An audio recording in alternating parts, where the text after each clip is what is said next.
Assalamualaikum, bertemu lagi bersama Ibu Nisa ya. Pada pertemuan kali ini kita akan membahas tema 8 mengenai daerah tempat tinggalku serta subtema 1 lingkungan tempat tinggalku pada pembelajaran 1. Nah, tahukah kalian Gunung Tangkuban Perahu ada di daerah mana ya? Sudah tidak asing bukan? Ya betul, Jawa Barat. Lalu, pernahkah kalian mendengar cerita mengenai Tangkuban Perahu? Kita coba simak video berikut ini yuk. Sangkuriang dan Gunung Tangkuban Perahu. Pada zaman dahulu, di sebuah kerajaan makmur bernama Parahyangan, hiduplah seorang putri cantik bernama Dayang Sumbi. Dia suka sekali menenun. Suatu hari Dayang Sumbi menenun di teras istana. Entah kenapa, hari itu dia sedikit pusing dan lemas. Sementara benang pemintalnya berkali-kali jatuh. Dayang Sumbi menjadi malas mengambilnya.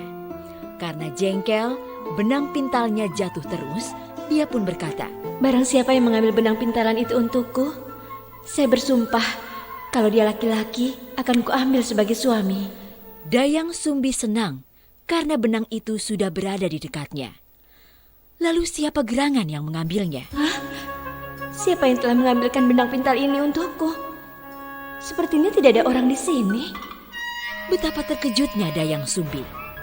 Karena yang mengambil benang itu adalah si Tumang, anjing kerajaan yang terkenal setia dan sakti. Akulah yang mengambilkan untukmu, Dayang Sumbi. Kamu Tumang? Berarti kamu akan menjadi suamiku? Bagaimanapun, Dayang Sumbi tidak bisa mencabut sumpahnya. Dia pun menikah dengan Tumang. Hasil pernikahan mereka, Dayang Sumbi melahirkan seorang bayi laki-laki yang berwujud manusia yang diberi nama Sangkuriang.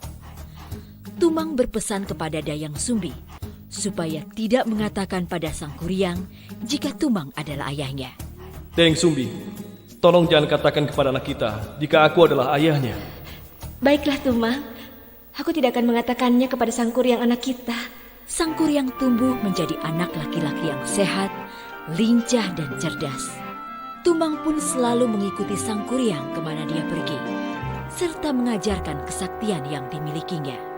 Ayo Tumang, ayo cepat, kejar aku. Iya Sangkuriang, aku akan mengejarmu.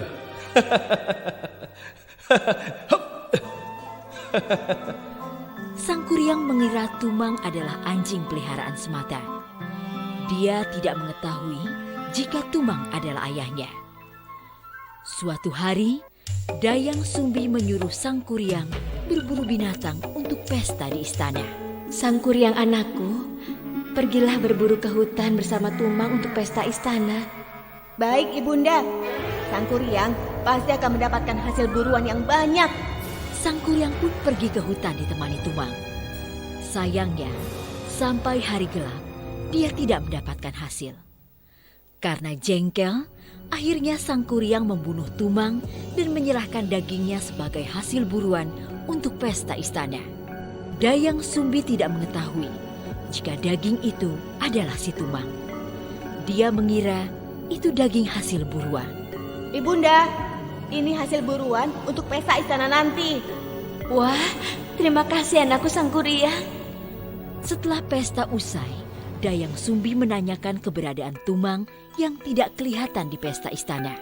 Anakku Sangkuriang, apa kau melihat Tumang? Sudah aku cari kemana-mana tapi dia tidak ada. Akhirnya, Sangkuriang mengakui perbuatannya. Itu Ibunda, aku sudah membunuhnya dan kujadikan hewan buruan kemarin. Apa? Kenapa kau melakukan itu Sangkuriang? Dayang Sumbi tidak bisa menahan emosinya. Dia memukul Sangkuriang di keningnya hingga mengucurkan darah. Ampun Bu, maafkan Sangkuriang Bu. Akibat perbuatannya yang sudah memukul Sangkuriang, Dayang Sumbi diusir dari istana oleh sang raja. Bagaimanapun, Sangkuriang adalah calon putra mahkota. tidak ada yang boleh memukulnya.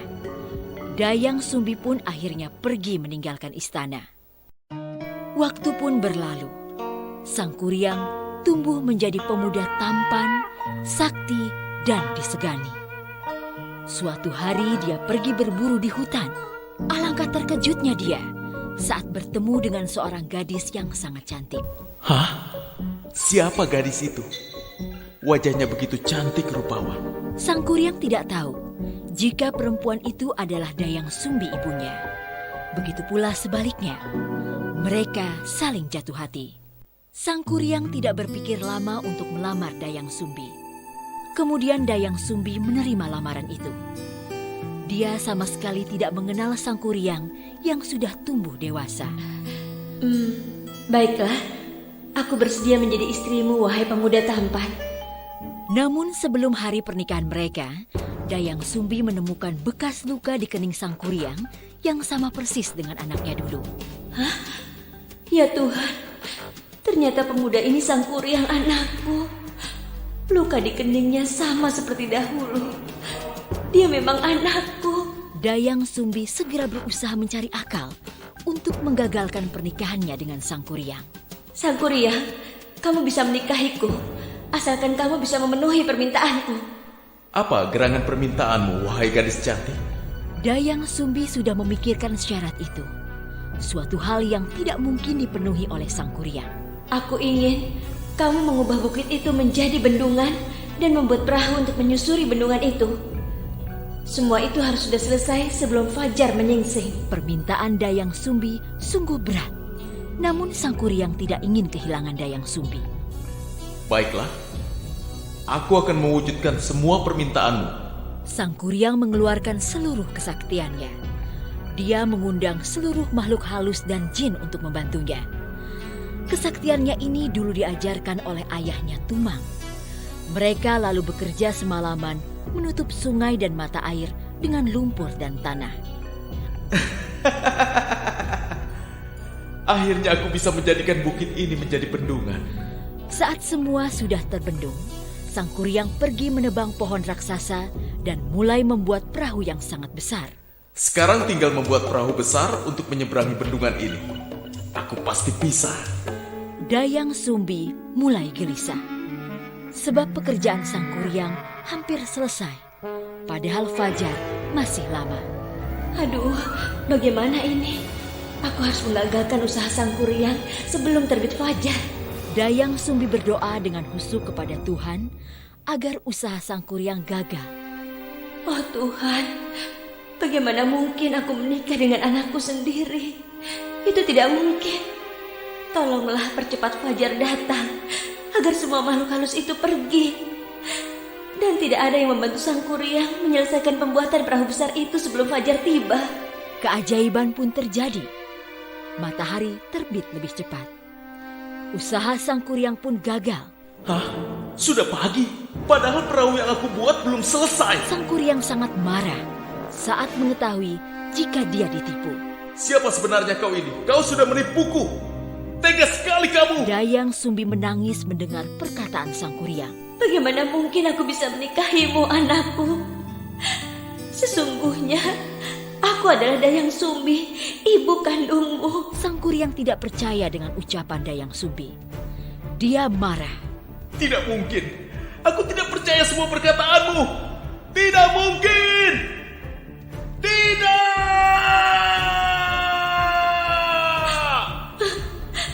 Aku ibumu, Sang Kuryang, ibu kandungmu.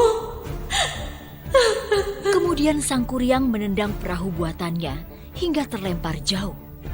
Perahu itu jatuh dengan posisi terbalik dan berubah menjadi gunung yang hingga sekarang dikenal dengan sebutan Gunung Tangkuban Perahu. Nah, bagaimana ceritanya? Sungguh menarik, bukan? Sekarang kita coba jawab beberapa soal yuk. Jangan lupa siapkan buku catatan ya. Yang pertama, siapa tokoh-tokoh yang terdapat dalam cerita tersebut? Kemudian, yang kedua, mengapa Sang Kuryang membunuh atau memanah si Tumang? Pause dulu ya videonya. Nah, cerita asal mula Tangkuban Perahu merupakan cerita fiksi. Apa itu cerita fiksi? Carilah informasi mengenai cerita fiksi dan ciri-cirinya dari berbagai sumber ya. Ayo kita buka buku. Kalau tadi cerita Tangkuban Perahu dari Jawa Barat, rumah Udin juga di Jawa Barat. Nah, di dekat rumah Udin terdapat taman bermain. Udin dan saudara sepupunya bermain di sana. Dita ingin bermain ayunan. Udin pun membantu Dita menarik dan mendorong ayunan. Udin menarik, kemudian mendorong ayunan. Udin telah memberikan gaya pada ayunan itu. Lalu, gaya itu apa ya kira-kira? Gaya adalah suatu kekuatan yang mengakibatkan benda yang dikenainya dapat mengalami gerak, perubahan kedudukan, atau perubahan bentuk. Gaya juga dapat diartikan sebagai tarikan atau dorongan yang dapat mempengaruhi keadaan suatu benda. Gaya yang diberikan Udin terhadap ayunan yaitu tarikan dan dorongan. Akibatnya, ayunan itu bergerak. Saat ditarik, ayunan bergerak ke belakang atau mendekati Udin. Lalu, saat didorong, ayunan bergerak ke depan atau menjauhi Udin. Lalu apa ya yang dimaksud dengan gerak? Mari kita cari tahu. Gerak adalah perpindahan kedudukan suatu benda terhadap benda lainnya, baik perpindahan kedudukan yang mendekati maupun menjauhi suatu benda atau tempat asal akibat benda itu dikenai gaya. Nah, pembelajaran kali ini cukup sampai di sini ya. Jangan lupa untuk terus belajar, dimanapun dan kapanpun. Sampai jumpa di pertemuan selanjutnya. Wassalamualaikum warahmatullahi wabarakatuh.